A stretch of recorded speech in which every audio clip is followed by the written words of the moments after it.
Hello and welcome back to the GamecockScoop.com podcast, the official podcast of GamecockScoop.com on Rivals. I'm Caleb, joined by Alan, and it's the morning after a huge win. South Carolina over the number 6 Kentucky Wildcats at home, 79-62. We're going to get into all of that. Talk a little bit about the women previewing their big matchup tomorrow against LSU. That one's away, obviously. Talk a little bit about a couple of football notes that have happened since we last talked. Pete Limbo taking over at Buffalo, a couple of recruiting notes, another big junior day coming up this weekend.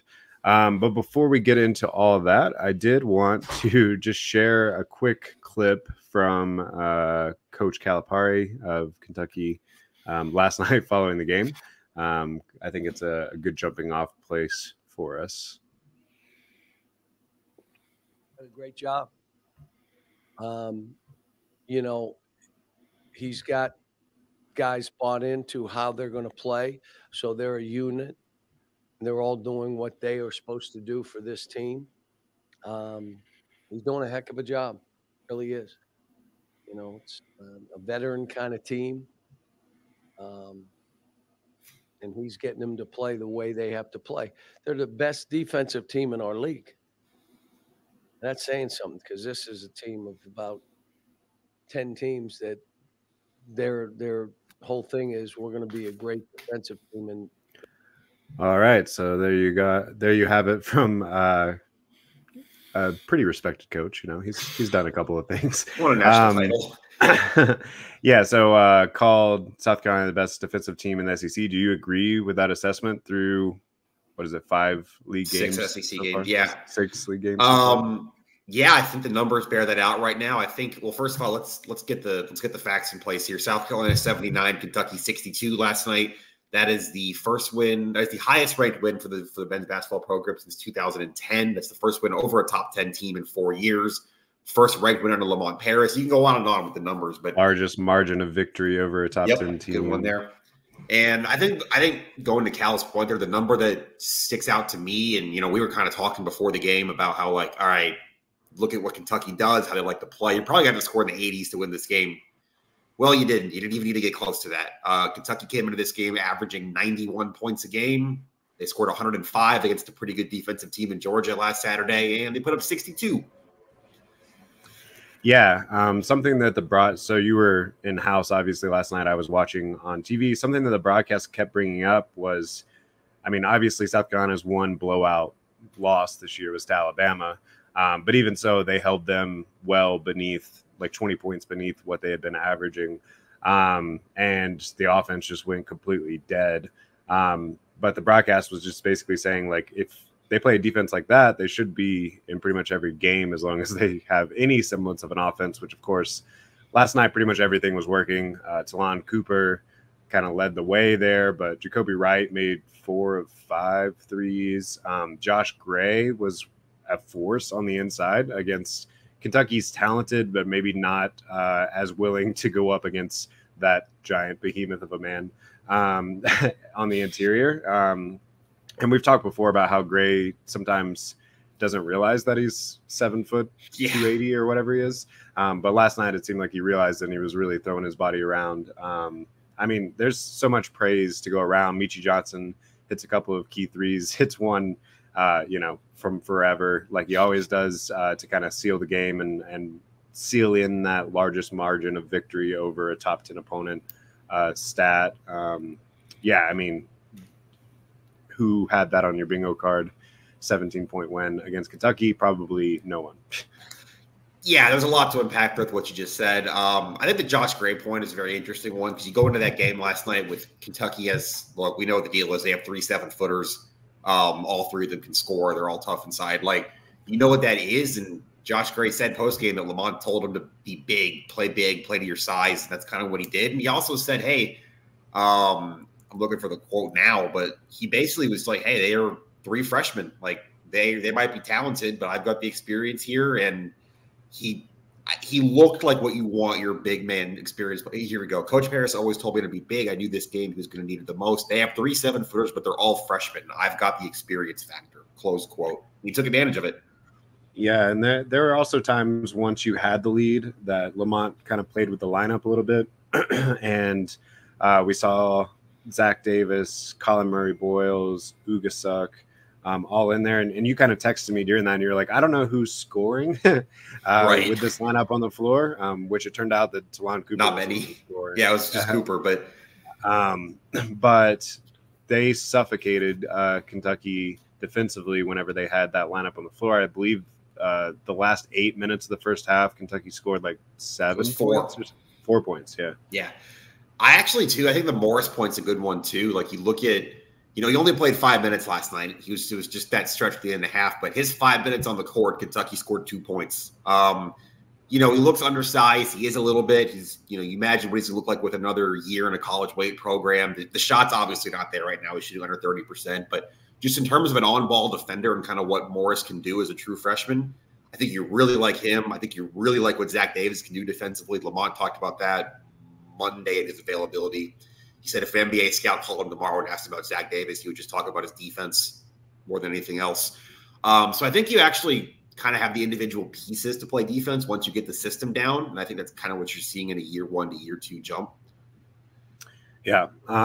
If you would have told me before the game that BJ Mack is in the single digits, Michi Johnson is in the single digits into the last, 5 minutes of the game. Yep. I tend to think that Kentucky probably has blown the doors off of South Carolina. But like we said, Talon Cooper, huge night, 2 for 4 from 3, but just was an impact player really all over the floor. 20 points, 6 rebounds, 5 assists. It's a great stat. 0 turnovers. Yeah. That's the other thing. South Carolina actually, let me see if it ended up that way, but I know at one point late in the second half, they only had 1 turnover in the entire second half. It may have changed a little there at the end. I mean, they got a shot clock violation or that last possession where everyone stormed the court. So that's a turnover. But yeah, it ended up being more than that. But whatever. Either way, they were very tight down the stretch, and then once they were up by double digits, things maybe got a little bit sloppy here and there near the end. But yeah, we didn't even talk about the Arkansas game too. Who thought that South Carolina was going to beat Kentucky worse than they beat Arkansas? But kind of a similar script defensively. You hold Arkansas, who was at home and can definitely go on runs, to just 64 points, beat them 77-64 over the weekend. So, I mean, that's 2 back-to-back very quality SEC wins with a road win against a probably slightly inferior opponent at this point. And then obviously Kentucky has the name on the front of the jersey, but also, despite the inexperience, this was a Kentucky team. Quite a few dudes. They had earned that number 6 ranking, and South Carolina earned beating them the way they did last night. Yeah, so I guess if we're looking at the wider picture here, they have a big home matchup against Missouri, a team that they already beat on the road earlier this year. By the way, for those of you trying to figure out what you're going to do this weekend, you should go check out the game. They're going to honor Shane Beamer and all of the new recruits and transfers in. So you can kind of familiarize yourself with some of those faces at halftime on that game. But I mean, I would assume South Carolina is going to be favored in that one. If they can just not have a letdown in that spot. Top 25, you think? Yeah, I absolutely think that you look at them being a ranked team next Monday when the poll comes out. I think that the letdown point is kind of what you get to now. Like, how do you live with success? How do you handle a win like that? How do you kind of go forward? Because I thought, everyone said they had the right attitude coming out of it. Talon Cooper talked about, we're on to the next game. And Josh Gray made a comment about how, they still have more work to do and all the things you would want to hear from your players after that. But it's one thing doing that. It's the other thing taking the court after you beat Kentucky by 17. And I think right now you got faith in this team because there's no reason you shouldn't. But that is the next thing. And if you beat Mizzou Saturday, kind of stack the momentum, that would get you to 5-2 in the league going into Knoxville on Tuesday. And you'd probably have a top 25 matchup against Tennessee next Tuesday. Yeah, so much of what we've heard through the beginning part of the season is that there hasn't been much respect, right? South Carolina got picked last in the SEC. I think we can pretty safely say that's not going to happen. And they have been kind of on the bubble of being ranked several times, even though they got off to, what was it, a 14-0 start, 14-1 start. Yeah. And, you know, under most circumstances, if they had any sort of hype heading into the preseason, they would have already been ranked at that point. So then now the question becomes, all right, you made your statement game on national television. Everyone's talking about you on SportsCenter this morning. Can you still have the, yeah, exactly. Can you still have the same edge that you've had that through this point in the season when you're no longer saying, well, they don't believe in us? Because trust me, the national media is now on board with what just happened. Yeah, quarter-zip sales probably went up today around Columbia if they hadn't already. That, I think, is the main thing. And I think the reason you probably think this team is going to be able to do that is because for what all last night was and how cool that scene was, and you had Shane Beamer and Don Staley and Aaliyah Boston and Harris Bastides and any, you know, South Carolina dignitary you could think of was there for that. You're talking about a tournament bid, right? Like, that's the goal here. That was what this team thought they could do. And, well, you still got, what, 7 weeks to Selection Sunday of the regular season. You got 12 SEC games. I happen to believe that with a 12-1 non-con, a win over Kentucky on your resume, and the way the SEC is, that 9-9 in the league is going to get you home. But 9-9 in the league still means you're still 5 wins away. So you're going to need at least 5 more wins, which is why I think this team can keep its edge and keep its eyes on the prize. Yeah, and the path to those 5 wins now becomes much That's at least clearer. 5. I'm going to say, like, that's at least 5. I think this team can win more than 5 and 7 down the stretch. I think you can do better than that, but I think that's the minimum.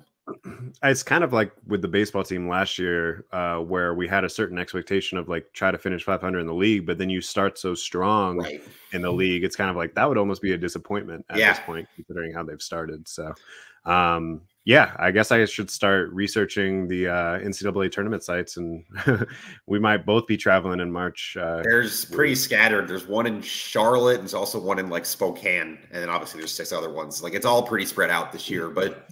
Yeah, you know, unfortunately, there's not one in Denver, but Salt Lake, though, I think. Yeah, there is. I could drive to that one. I could drive to Omaha, so we'll figure it out. But yeah.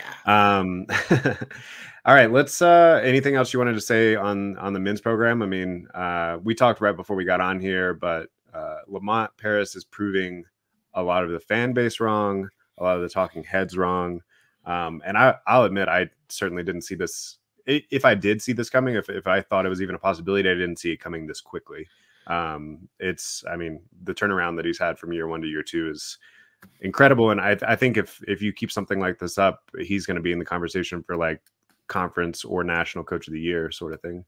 Yeah. And I think my only other point on Lamont, and I'm glad you brought that up, is this is something I was talking about with some kind of half talking, half joking with someone in the media room before the game. And then you texted me something similar at halftime. And I think it's worth bringing up.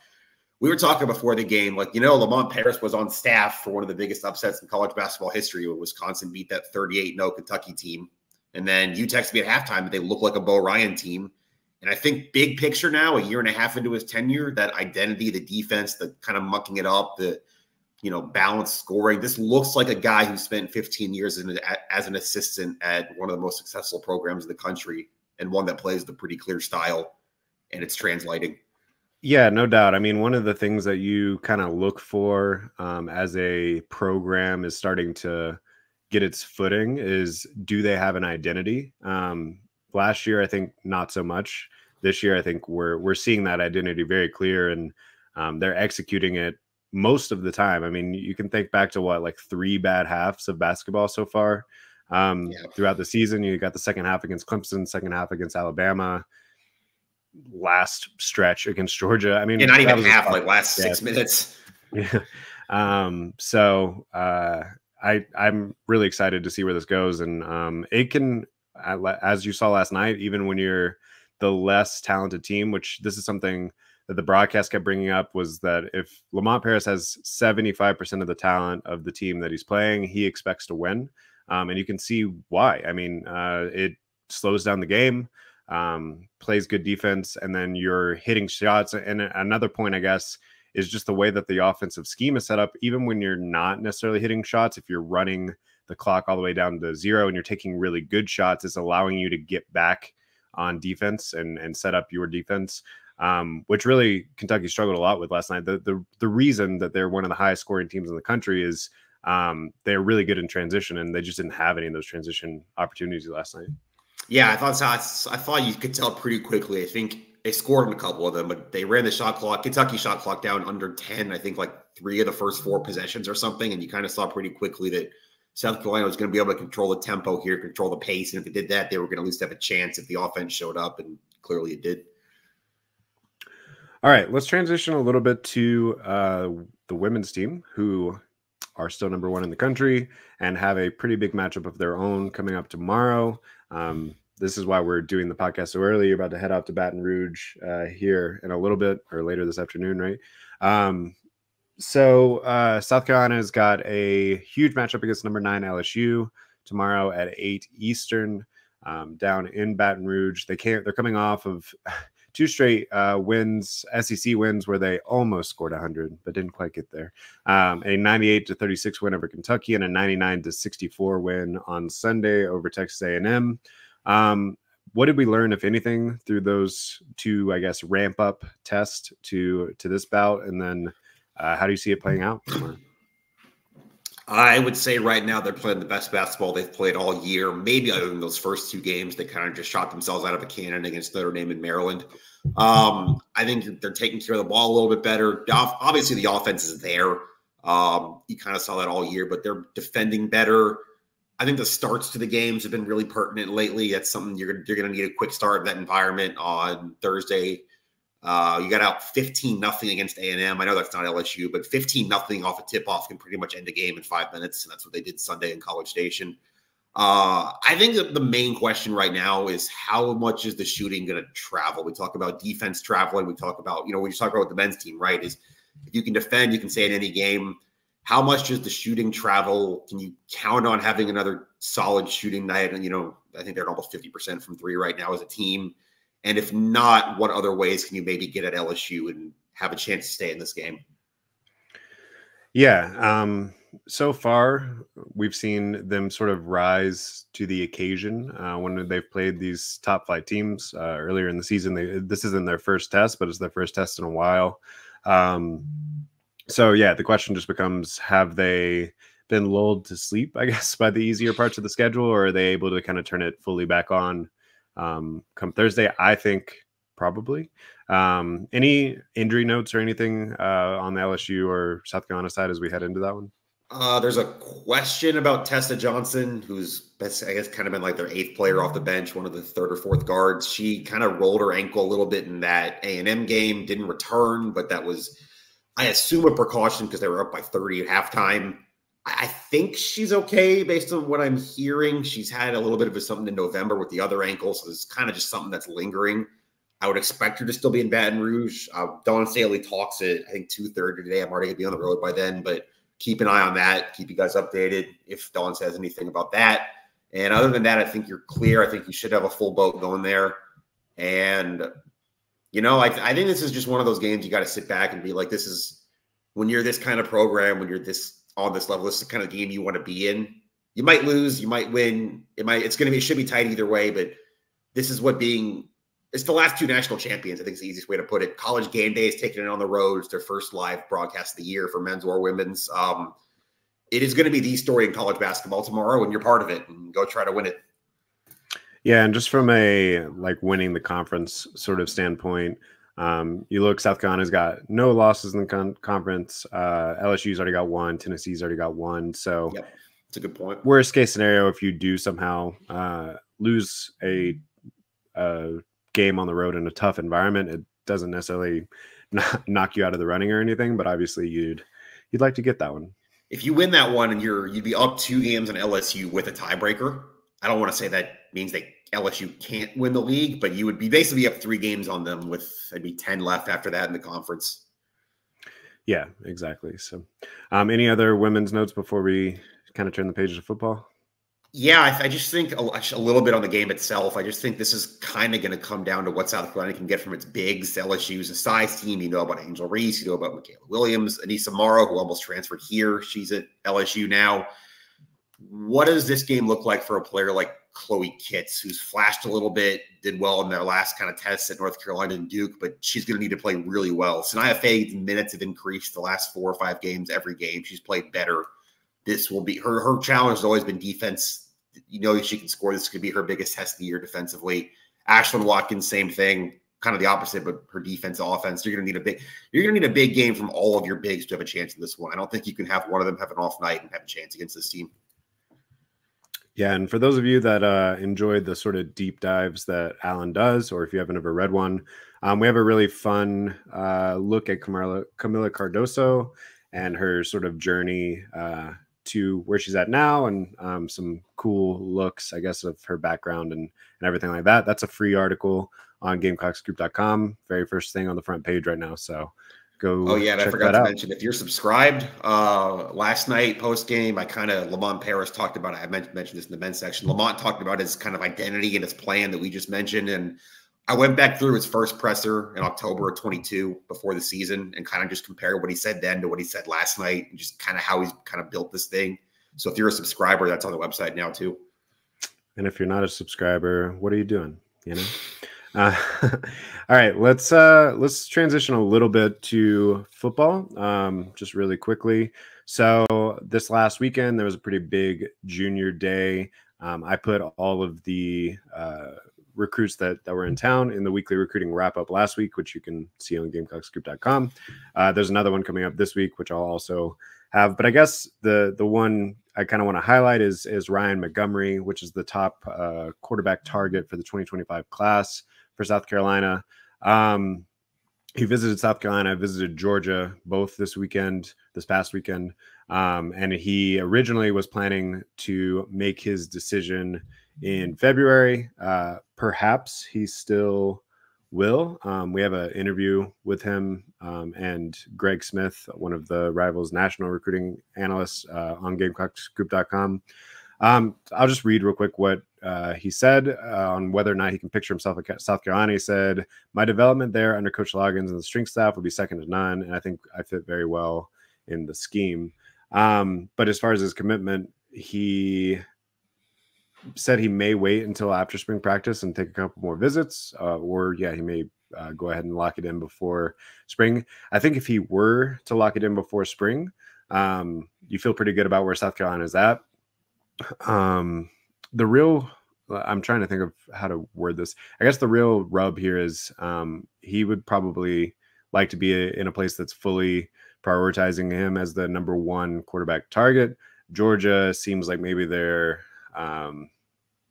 they really like him, but they like a couple other guys too.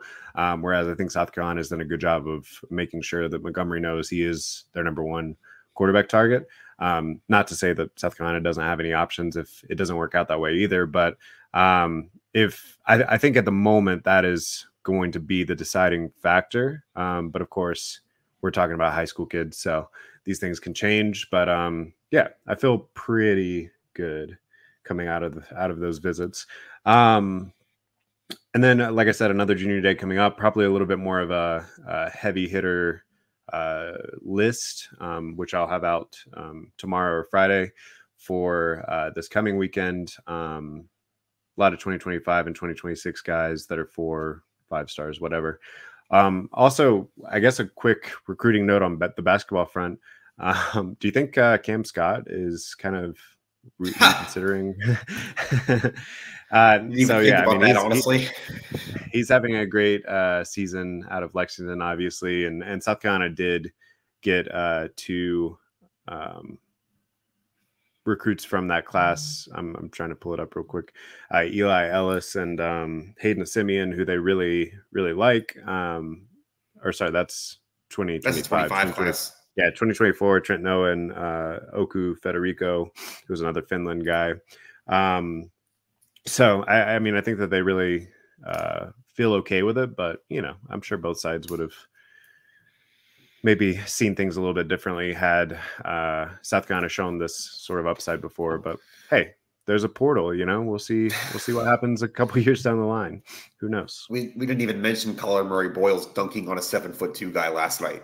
Speaking of freshmen, second game in a row, or second out of 2 out of 3 where he's posted up against a 7-footer and just kind of taking him to school.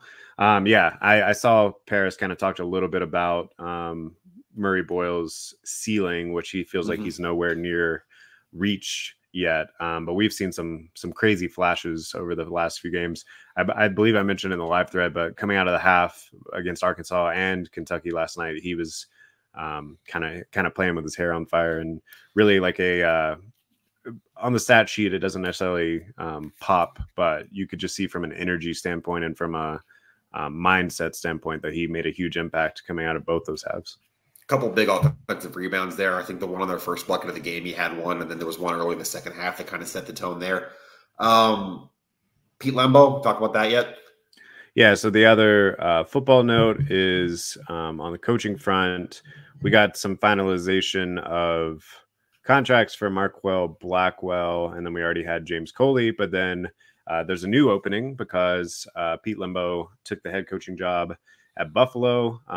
Check out Twitter for his introductory press conference at Buffalo. He had a lot of really nice things to say about South Carolina. I believe one of the standout quotes was basically, it's meant to be hard to leave a place that you love, and it was super hard for him to leave. But you feel good for Lembo, right? Another opportunity to prove that he has learned some lessons and can have a better go round as a head coach this time than he had in the past. He's not getting any younger. Now's kind of the time to take that opportunity. And now it'll be interesting to see what South Carolina does with the opening. Do they just go get another special teams coordinator? Do they get someone that can coach defense and special teams? Does Beamer himself take a little bit of a bigger role in the special teams, and then you just get a straight defensive guy? I think kind of all options on the table right now as you look around, and as we hear more about who they narrow in on, obviously we'll pass that along on GamecockScoop.com. I think the main thing at that point is what's available, what's out there, who can you get to come. The last week of January is kind of an awkward time to be doing a coach or a coordinator search, or assistant coaching search in general. I'm inclined to believe that it's going to be a special teams coordinator, only because that's been an emphasis, obviously, for Beamer since going back to his days with his dad. But when he put together a staff in 2020 and going to 21 with a blank slate, he made that a point to get a special teams coordinator. At the end of last season, when Lembo's contract was running down, they made that a point that Lembo became the highest paid special teams coordinator in the conference. I think that's a very attractive position now, just based on what South Carolina special teams have done the last 2 years. You still got, if you look at that from a coaching perspective, you still got Kai Kroger here. I think obviously they're going to have their choice of options, but you want to get that right, because that's been a big part of this program for the last 3 years, and also just it's not a guy on staff who can recruit. Lembo made a lot of inroads in the Northeast, and maybe try to go that route again with someone up there. It's a very interesting, kind of unique position to be in. It's not just a regular position coach hire, I don't think. Yeah, exactly. Couple other, I guess, notes, because we heard from Shane Beamer for the first time since signing day last week, since we last talked. It looks like some of the numbers are beginning to work out. We talked about how there's 89 scholarship players. Well, now we're down to, we believe, 87, if our count's right, because Tyshawn Wanamaker and Trey Jones. I think that's right. I don't have it in front of me. Yeah, I can pull it up real quick while we're looking. But either way, I think definitely Wanamaker, and then let me pull up the other. Are moving on, retiring / maybe going into the portal. It was kind of vague. They just were left off of the roster that you guys got last week. But yeah, so I mean, like we said, the numbers work out. It makes sense that a offensive lineman room that before those two left had 17 something's got to give there. Players. Yeah, exactly. So and obviously that's something that you hit pretty heavily in the portal. Recruiting for that matter. Yeah, and recruiting. So I'm just gonna go with those two names. If I'm wrong, sorry, but I don't have the thing pulled up in front of me right now, and I'm pretty sure that's right. So anyway, any other, I guess, takeaways from that press conference that you went to with Shane Beamer? I know he talked a little bit bit about Gilbert Edmond returning, and he talked a little bit about the new coaches, Blackwell and Coley. I guess any just like major takeaways? The Edmond thing is the one for me. God, the presser, that was last Friday. That feels like it was a month ago, just with what's happened in basketball since then. But that and Lembo, that was, he was asked about, letting Gilbert Edmond come back to the team and what was that process like. And he said, like, he obviously can only go off what he said, but he's, he talked to 7 or 8 of the upperclassmen team leaders. He talked to, the whole coaching staff. He weighed it. He, is this the right thing to do? He did make it clear that I think he used the quote, this is not going to become a precedent. Like, you don't want players transferring out and thinking the door's still open.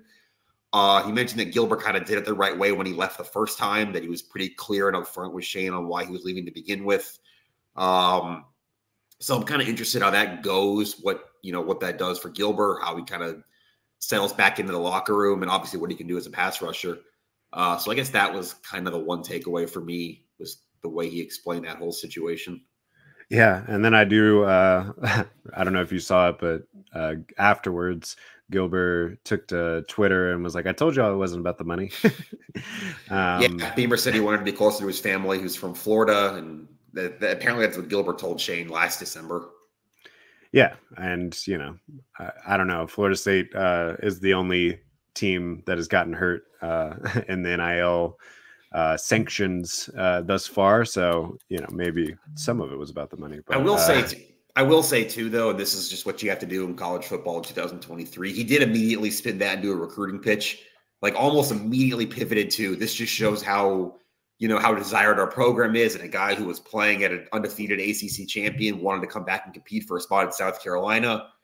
I'm not saying he's wrong or anything. I just thought that was a very funny way of going about it, that he kind of immediately thought about, what does this mean for us? I mean, he's pretty good at that. Pretty much. Yeah, he is. Especially in the off season. Anytime he has a chance at a podium, we'll see it again at SEC Media Days. He is always be recruiting, right? Yeah. I guess just a way to kind of tie all this up is Shane Beamer was at the win over Kentucky last night. A couple of times, panned to him having huge moments of celebration, just like everyone else in the stadium was last night.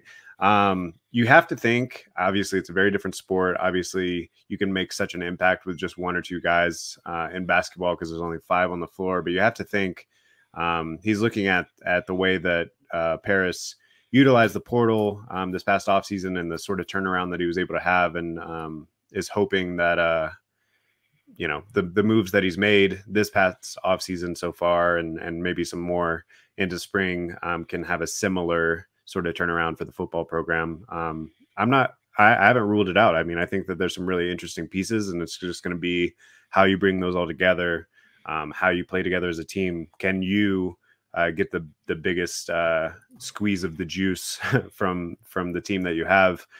Can you say that if you're 75% as talented as the team across from you, that you're just going to be the more solid team, the better schemed team, and find a way to win? I think there were times in Shane Beamer's first 2 seasons where we did see that happen, where South Carolina beat a team that was better than them because the game plan was just that good, or whatever.